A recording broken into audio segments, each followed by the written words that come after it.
Lera zizzayo empapula neemanya nti yeffe tumuteeka mu ntebe. Yeffe tumussa mu buyinza.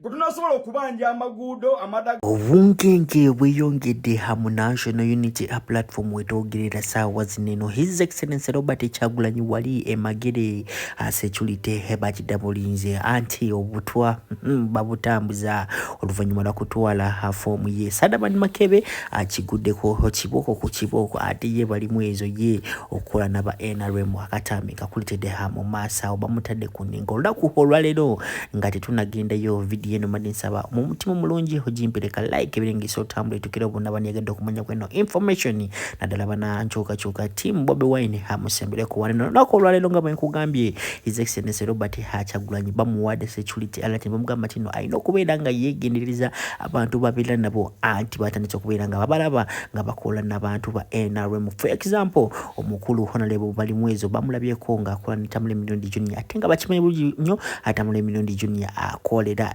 NRM bakolera abali mu kibiina ekya government abali mu kuvuga eggwanga lino wetwogerera ssaawa zino. Ate omukulu Sadaman Makebe ekigambo kubanga mbu ayinza okubanga akolera Anita Monge oba Muhammad Nsiriku nga baagala mukozesa batuke ku Bobi Wine bamuteekeko obulabe awo wenyini njagala omanya mu comment section olowooza Sadaman Makebe akolera NRM oba ye azebuzi nga musajja watu nga Sekadama azinga yina ekirooto ky'okubeera MP ojja kuba otuwulire nawe ndowooza mu comment section sokolabe ono musajja ageza kubeera nga kunyonyola maneko muone ebirala. Assalamu alaikum wa rahmatullahi wa barakatuh.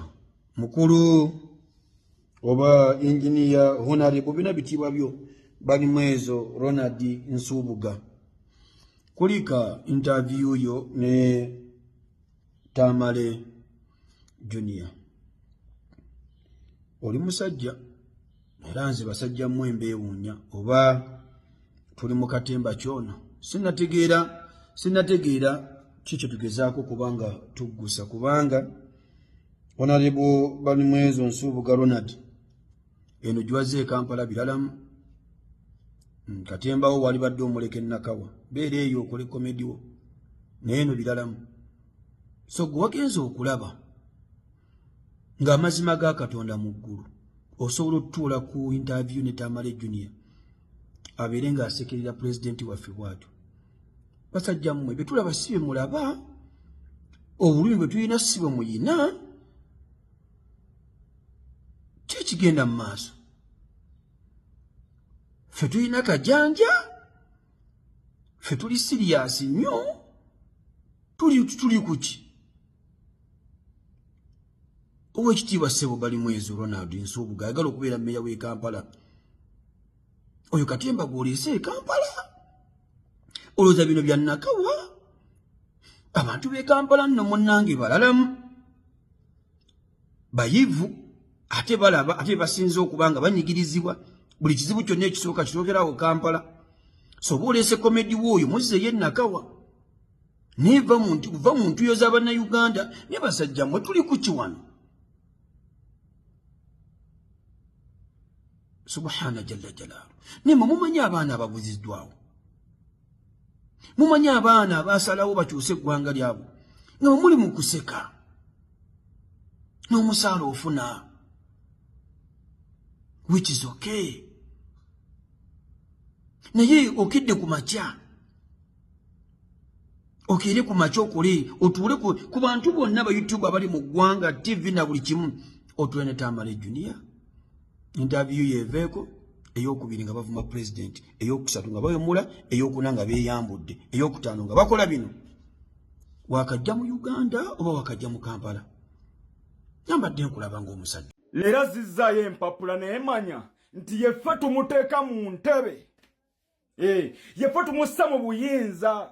Gwe tunasobola okubanja amaguudo amadagala simanya makubo biki baana basome gwe tugenda okubanja oyo. Bino mbyogera nalazo obwagazi bange okwesimbawo ku kifo ky'obubaka wa Parliament e Busiro North.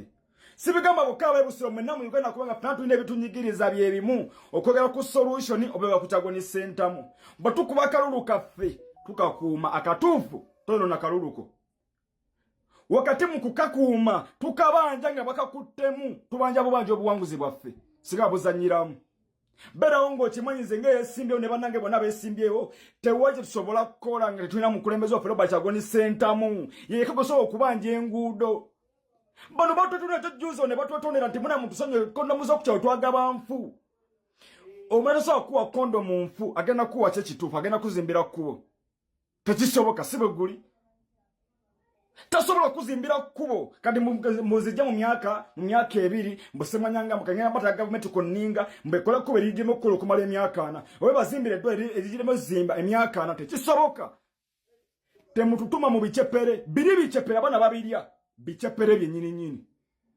Mpuliriza bulungi Munnayuganda teno magenda kulumwa nga bw'olumwa. Bano tubayambeko kati mu kuba kuba banabeera mu system entuufu bagenda kola bituufu n'abakyamu bajja kakiba system entuufu okola ebituufu naye abalungi bonna abalungi babeera mu system enkyamu bafa ne bonooneka kati mwe mututaasa ffe ng'abakulembeze abana abeesimbyewo oba bonna abana abalondeddwa okuba nga bakolera mu system entuufu ne Robert Kyagulanyi Ssentamu. Oba buvunaanyizibwa bwo nga Munnayuganda bubwo tetubako ne gutunenya okujjako ffe nga tususe kugoba bano basajja tugoba system namba kuleeta mpya oba ntegerekese kati abitegedde gamba nti Honorable Asadaman Makebe. Omanyi kiba kirungi okubuuza kati onambuuza please clarify about the card. Is it for free or they buy it and how much money? Kadi ng'ekibiina kya Nuupu oba ekitebe kya Nuupu kadi tekigitunda eri oyo flaga bearer abagenda olipresentinga ekibiina ekyo kasitaaba ng'ayise mu kakungunta ng'ebibuuzo bye bamubuuzizza abiyise munfuna bulungi n'ate waliwo gye tuyita EC Electoral Commission okwewandiisa oba turegisita kwa ssente mabegakaawo kwali oba millions 2 ba MP. Kati ebyo bye nabadde ntegeeza nti ono omwana ono wanaaba muwadde kadi okujjawo ng'ekibiina kigenda muyamba. Okay? Ate ekibiina nde kinaaba kikuyambe tikigenda kusapootinga era mu byonna. Mulimu okukola laale. Abasajja bayiwa ssente zaabwe muziraale. Okitegeera bulungi. Kati eyo layineeyo gye nadendeese bwe ntyo. Naye saategeezezza mbu kadi bagitunda bampi. Okay? Kadi tetundibwa era mabegakaawo abakulu okuva ku kitebe bakibagamba ku Kyannalukoola kadi tezitundibwa. Ate ndowooza n'ekitebe kiinanga 40% mu kugaba kadi 60% eva ku gurawundi. Okitegeera kati ono omwami ye kadi ye aginoonyeza ku TikTok ng'ali ku ziraivu ez'abatu gabe bankuba kyeyo bali Saudi bano baliwa kadi oyina kuddayo ku ground mu constituency yo. Yesu osobola okukolerayo live ng'oli ku ground. Otulage manifesto zo z'oyagala okukola oba z'ogenda okukola. Assalamu alaikum wa rahmatullahi wa barakatuh.